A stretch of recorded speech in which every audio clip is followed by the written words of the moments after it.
Hello students, this is Swapnil Dage. Welcome to the Maths Magnet. Now we are moving towards the basic proportionality theorem, which is a part of chapter number 1, similarity. It is very important theorem as per exam is concerned.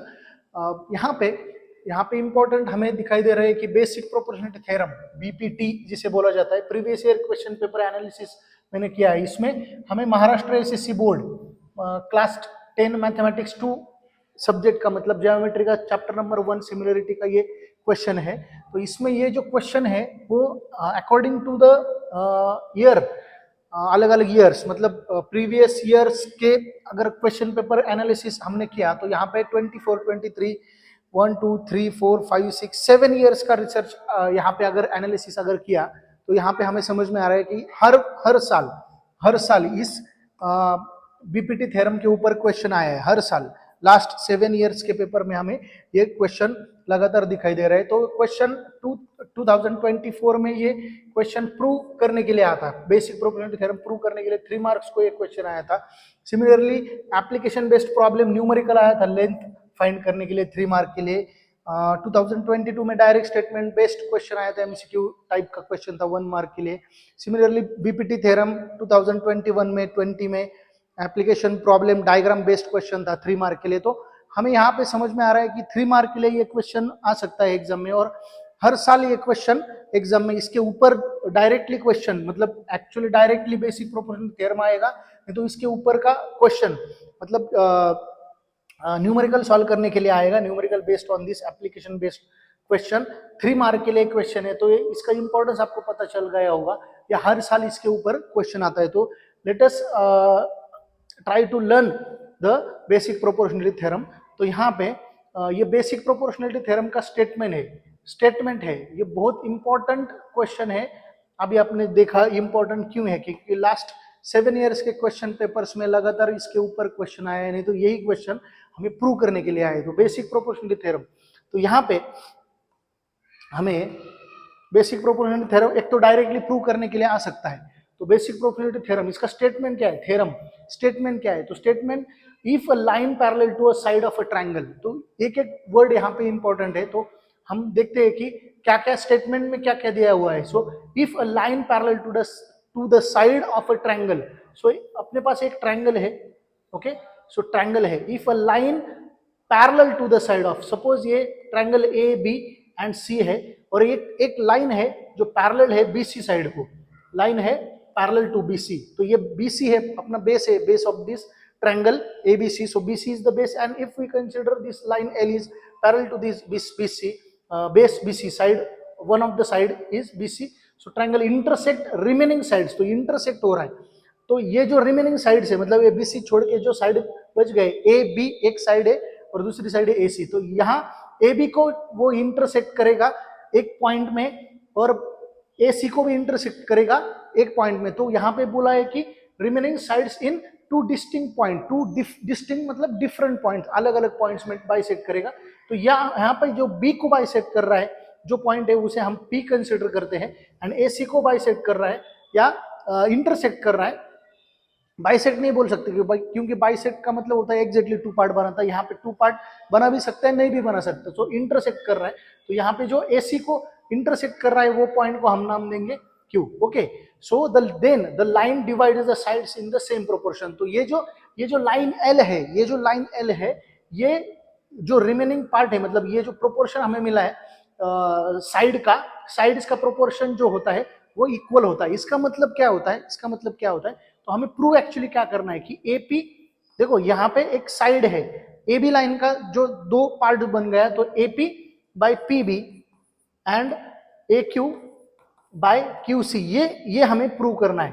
तो question में या theorem में क्या दिया है या statement में क्या दिया है, स्टेटमेंट बहुत इंपॉर्टेंट है. कभी कभी क्या होता है सिर्फ यही क्वेश्चन आता है कि prove the basic proportionality theorem, तो उस केस में आपको स्टेटमेंट भी लिखना पड़ेगा. स्टेटमेंट में आपको एज इट इज स्टेटमेंट आपको लिखना पड़ेगा. अगर क्वेश्चन में सिर्फ ये आता है कि प्रूव बेसिक प्रोपोर्शनलिटी थ्योरम, तो स्टेटमेंट आपको याद होना चाहिए. तो as per the text book हमें स्टेटमेंट वही लिखना पड़ेगा. तो स्टेटमेंट फिर से बताता हूँ.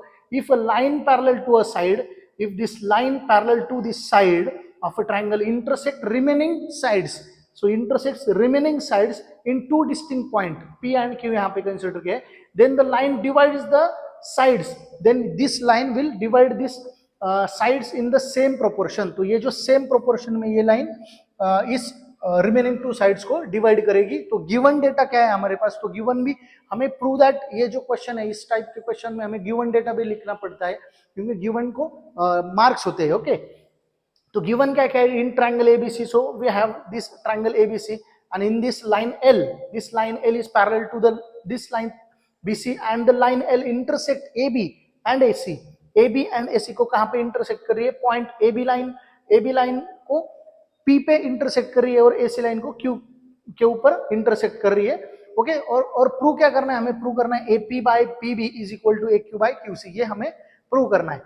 सो ये टू प्रूव भी लिखना पड़ेगा, गिवन भी लिखना पड़ेगा, कंस्ट्रक्शन, तो अभी यहाँ पे कंस्ट्रक्शन करना पड़ेगा। तो ज्योमेट्री में हमें कुछ बातें या कुछ पॉइंट्स या कुछ डायग्राम्स में चेंजेस करने पड़ते हैं, तो उसे हम कंस्ट्रक्शन बोलते हैं। तो कंस्ट्रक्शन क्या करना है, हमें ड्रॉ सेगमेंट PC, देखो PC, तो ये जो सेगमेंट PC है हमें ये ड्रॉ करना है, और कंस्ट्रक्शन हम डॉटेड लाइन से डिनोट करेंगे। ये PC कनेक्ट करनी है एंड सेगमेंट BQ, ये BQ भी कनेक्ट करनी है। तो ये बन गया अपना कंस्ट्रक्शन। तो यहाँ पे आपको मेंशन करना पड़ेगा construction, draw segment PC and draw segment PQ। Okay, तो यहाँ तक खत्म हुआ, यहाँ तक हमने डायग्राम भी ड्रॉ कर लिया, यहाँ पे प्रूफ क्या करना है वो भी लिख लिया और गिवन भी लिखा।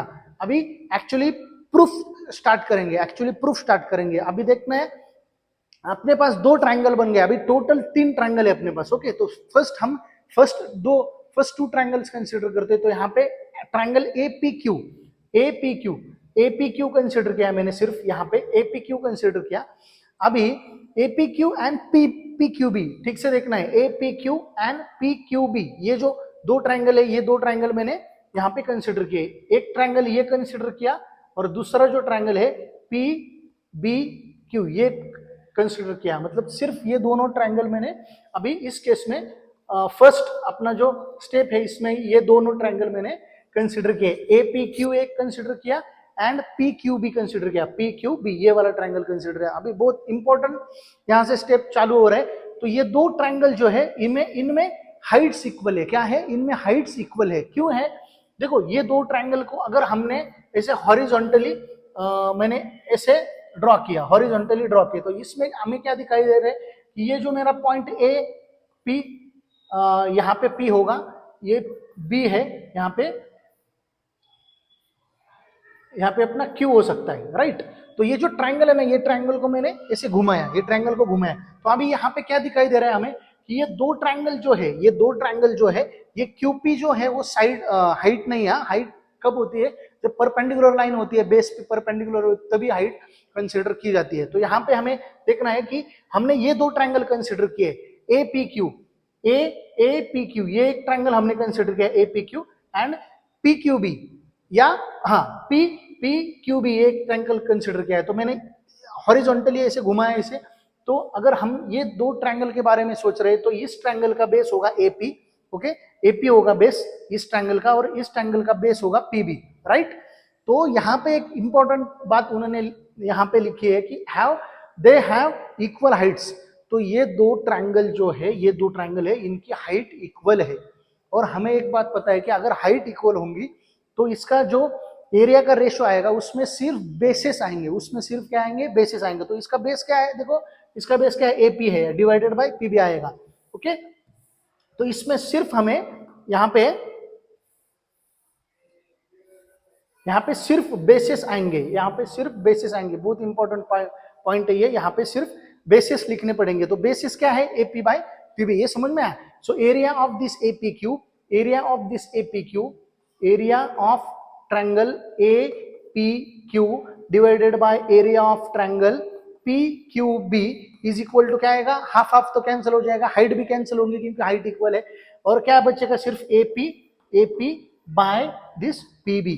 ओके, तो इसे रीजन लिखेंगे हम। रीजन क्या आएगा, इसे इक्वेशन नंबर 1 देते हैं, इक्वेशन नंबर 1। तो रीजन क्या आएगा, एरियाज प्रोपोर्शनेट टू बेसिस। ये जो पॉइंट है एरियाज प्रोपोर्शनेट टू बेसिस, तो इसमें सिर्फ हमें बेसिस लिखने पड़ेंगे क्योंकि हाइट्स इक्वल है, इसलिए वो कैंसिल हुई। अभी सेकंड केस में हम दो अलग ट्रायंगल कंसीडर करेंगे। जैसे हमने इस केस में पी क्यू कंसिडर किया था और पी क्यू बी कंसिडर किया था। अभी ट्रायंगल चेंज करेंगे, तो एक पी क्यू कंसिडर करेंगे और दूसरा ट्रायंगल करेंगे पी क्यू सी।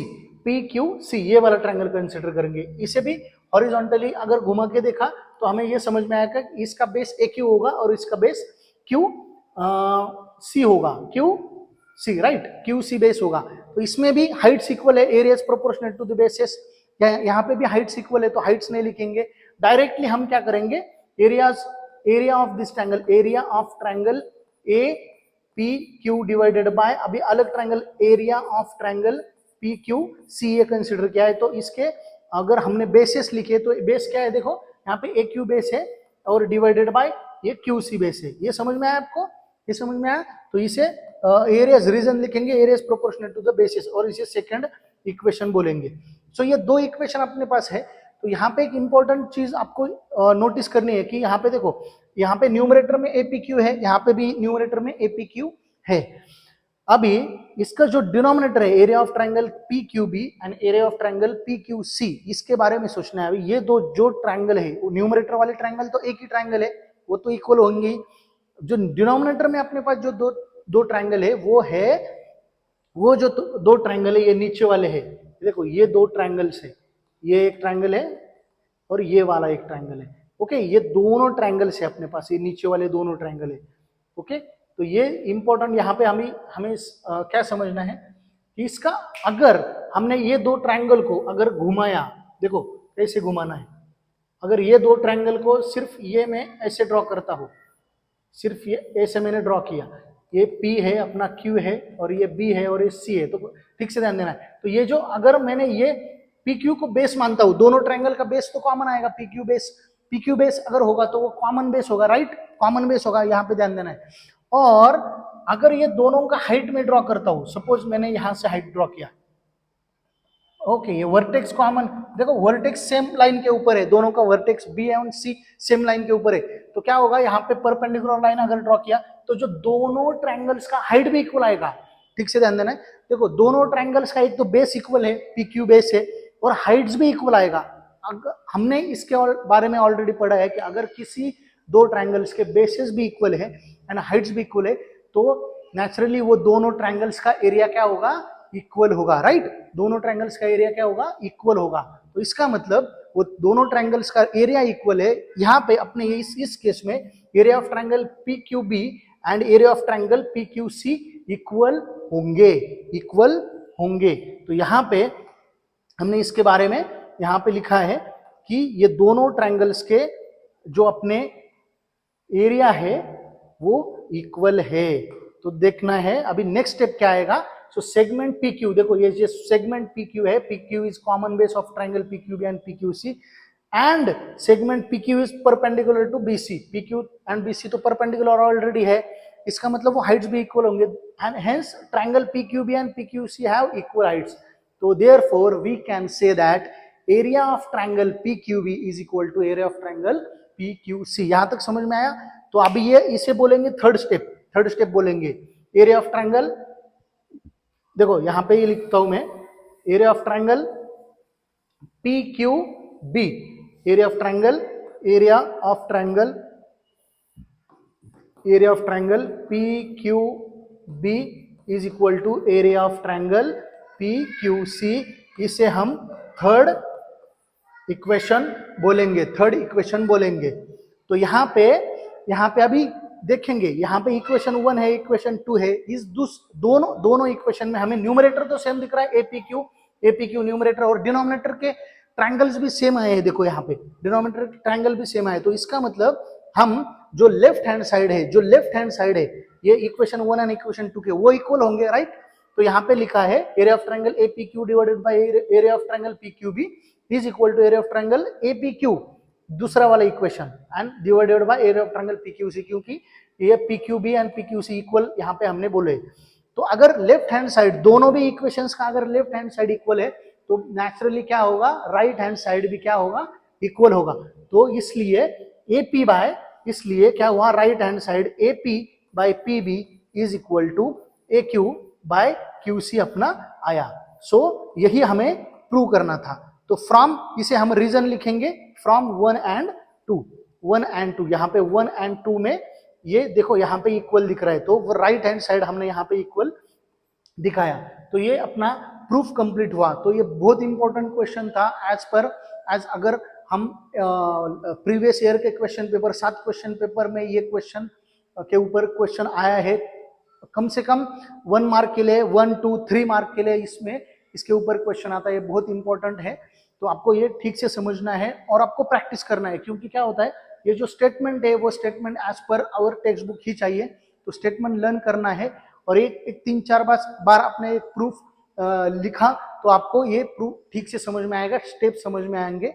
अगर आपको ये वीडियो समझ में आया है तो वीडियो को लाइक करना है, सब्सक्राइब करना है चैनल को, द मैथ्स मैग्नेट चैनल को सब्सक्राइब करो, बेल आइकॉन हिट करो। मिलते हैं नेक्स्ट वीडियो में, थैंक यू।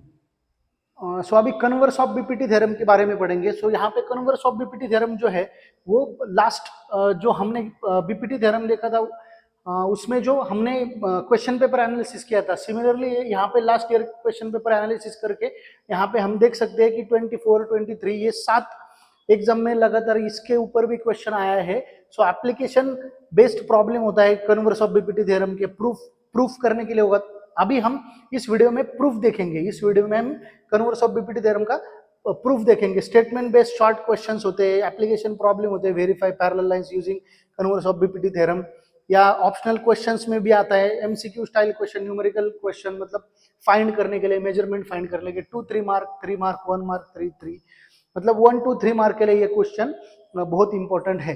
तो देखते हैं ये क्वेश्चन कैसे सॉल्व करेंगे, मतलब हम न्यूमेरिकल बाद में देखेंगे, पहले ये इसे प्रूव कैसे करना है वो देखेंगे। ओके, तो इसे प्रूव करने के लिए बहुत इंपॉर्टेंट है हमें प्रूव करने के लिए कि इसका स्टेटमेंट इंपॉर्टेंट है। जैसे बीपीटी थ्योरम का स्टेटमेंट इंपॉर्टेंट था, वैसे ही कन्वर्स ऑफ बीपीटी थ्योरम का भी स्टेटमेंट इंपॉर्टेंट है। तो कन्वर्स ऑफ बीपीटी थ्योरम, इसमें हमें स्टेटमेंट में हमें क्या दिख रहा है, स्टेटमेंट में हमें दिखाई दे रहा है कि यहाँ पे इफ लाइन डिवाइड्स एनी, अभी ये उल्टा होगा, एग्जैक्टली उल्टा होगा, मतलब गिवन डेटा हमें प्रूव करना है, मतलब बीपीटी में जो गिवन था वो अभी प्रूव करना है। ओके, उल्टा है। सो थ्योरम क्या है, if a line divides any 2 sides of a triangle in a same ratio then line is parallel to the third side. बहुत इजी है। तो यहाँ पे गिवन डेटा का क्या है अपने पास, लाइन। तो यहाँ पे एक डायग्राम है, ए बी सी ट्रायंगल है and P Q is given, P Q, तो पी क्यू के और एल लाइन जो है वही पी क्यू है, एल लाइन पैरेलल है ये बीसी में, या लाइन बीसी को पैरेलल, ये हमें प्रूव करनी है, एक्चुअली प्रूव पैरेलल नहीं, ये प्रूव करनी है। तो इन्होंने दिया है कि ये रेशो इक्वल है, बीपीटी में हमने ये रेशियो इक्वल प्रूव किया था और लाइन पैरेलल थी, राइट। तो यहाँ पे हमें गिवन डेटा क्या है, ये स्टेटमेंट हुआ, तो स्टेटमेंट के ऊपर हम जो गिवन है वो लिखेंगे अकॉर्डिंग टू द स्टेटमेंट। तो ट्रायंगल एबीसी है, okay, in triangle ABC line L intersects side AB at point P, line L is intersecting this AB line at P, similarly AC at point Q, तो AC line को कहाँ पे intersect हो रहा है, Q पे ऊपर, Q के ऊपर इंटरसेक्ट हो रहा है। और यहाँ पे गिवन क्या है, AP by PB is equal to AQ by QC, ये गिवन है, ये गिवन है। बीपीटी में हमने ये प्रूव किया था, अभी यहाँ पे ये गिवन है। ओके, सो टू प्रूव, क्या करना है, line L is parallel to side BC, line L जो है वो बीसी को पैरेलल है, ये हमें प्रूव करना है। सो कंस्ट्रक्शन क्या है, कंस्ट्रक्शन करना पड़ेगा इसमें भी। तो कंस्ट्रक्शन क्या करना है, बहुत इंपॉर्टेंट ये पॉइंट है, ड्रॉ पीक्यू। हमें एक पीक्यू यहाँ पे ऑलरेडी ड्रॉ किया हुआ है हमने, अभी यहाँ पे एक बहुत इंपॉर्टेंट कंस्ट्रक्शन हमें करना पड़ेगा। Assume that PQ is not parallel to BC, ये जो लाइन पीक्यू है, ये जो लाइन या एल लाइन है या पी क्यू है, हमें अज्यूम करना है ये जो प्रूफ है ना, ये प्रूफ जो है हम कन्वर्स ऑफ बीपीटी थ्योरम, इसे हम इनडायरेक्ट मेथड से प्रूव करने वाले, इनडायरेक्ट मेथड से। ओके, इनडायरेक्ट मेथड से प्रूव करने के लिए हम इसे अज्यूम करेंगे ये जो लाइन पी क्यू है या लाइन एल है ये पैरेलल नहीं है, ऐसे पहले अज्यूम करेंगे।